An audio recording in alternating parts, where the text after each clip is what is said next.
Good evening and welcome to Oregon Art Beat. I'm Gray Eubank. And I'm Casey Cowan. Tonight we're at the Hallie Ford Museum, which is a gem of a museum in Salem and has worked by many Oregon artists featured on Art Beat, including Leroy Setzel, Ruth Grover, and Pat Courtney Gold. I'll be taking a little tour later on with the director and we'll try to hit a few highlights, but first let's meet tonight's first Art Beat subject. Well, now sometimes art is something a person follows single-mindedly throughout his or her entire life. Other times it's something a person does in between other careers, and that was the case in the life of Linda Coghill.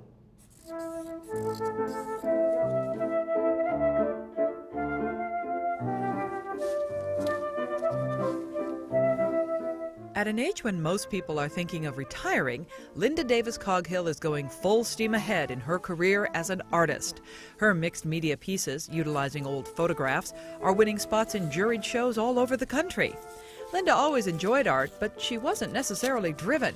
The first career she tried was being a school teacher. I always felt that I would rather be one of the kids. It was hard to discipline the kids, you know, to make them sit in their chairs. They were first and second graders. So, yeah, I would rather be playing with them than making them have to do all these rigid things.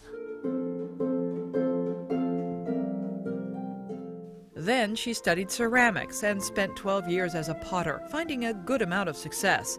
Then, following a divorce, she found her next career while dating a magazine writer. And he did the music columns. So we would go backstage to interview various musicians, and my friend was a little bit shy, and so I would usually get things going, and I discovered that I was really good at talking to famous people. That talent was seen by someone who offered Linda a chance to be an artist relations representative for an amplifier company. I would put on my rock and roll clothes and go to the concerts and go backstage and try to get the musicians to use our amplifiers. And in trade for that, then the company could, in the advertisements, say that so-and-so, some famous musician, uses their equipment. Please allow me to introduce myself. I'm a man of wealth and taste. Linda traveled in elite circles, from Frank Zappa to Black Sabbath to Fleetwood Mac. Linda met the biggest names in rock and roll. At the same time, she picked up another career, astrology, something she initially thought was a lot of bunk.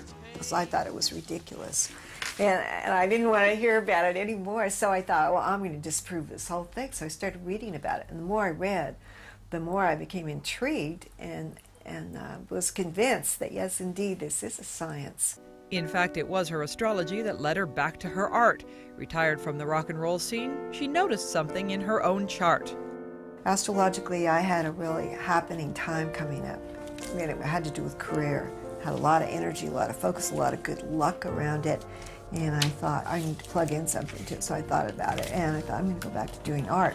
About that same time, she stumbled onto a treasure trove of old family photos. This is Auntie Dora and her dolly.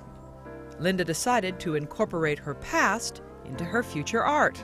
For one thing, they're really close to my heart, and I feel that I'm like embracing my ancestral lineage into the now, and in that way really honoring my own life. It's like a ritual. So it makes my art really heartfelt and powerful in that way. That's what I got here. Yeah, that should do it. Linda doesn't want to ruin the photographs, so her first stop is the copy shop. Using a color copier, the black and white and sepia photos look as good as the originals. Then she plays around with patterns and colors to make the background.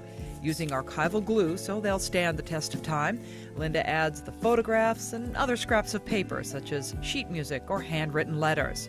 The result is a look that's both modern and antique, and it's a big hit with gallery owners. Hi. You did a great job of hanging these. Good. Do people find these appealing and want to buy these, even though these are not their relatives? Right. Well, what's happened, I kind of wondered about this at the beginning when I was making them. I thought, well, I'll just hang them on my own wall. But I've been accepted just in the last 4 months into many shows, Chicago, Los Angeles. Linda still does astrology work too. She even checked out my horoscope and explained one reason why I'm in the public eye. So we have an opposition here of Jupiter and your moon, Pisces. They're in opposites, and then they square at a 45-degree angle up here to your sun conjunct you're a part of fortune. So this denotes that you are very, very enthusiastic and that you use that in your career. If you weren't on TV, you'd be on stage, you'd be a politician. You need to be out there in the limelight, and it's where you use your charm. Clearly, Linda's a genius with astrology, but her art is beautiful as well. And Linda feels she's got a wonderful balance in her life now, honoring her past, looking to the future. Life is good, yeah, a lot of bliss.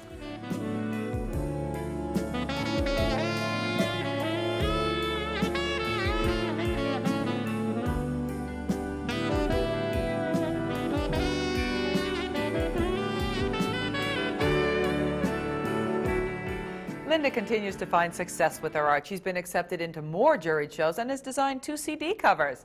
She also has her work at the Laura Sidney Frame Shop and Gallery. That's 1230 Northwest Hoyt, so you can see it there. So aside from her brilliant analysis of your chart, Casey, any more proof of her astrological abilities? Well, yes, actually. Back when we shot the story, we asked her about our chances of winning the Emmy for Best Arts and Culture Program.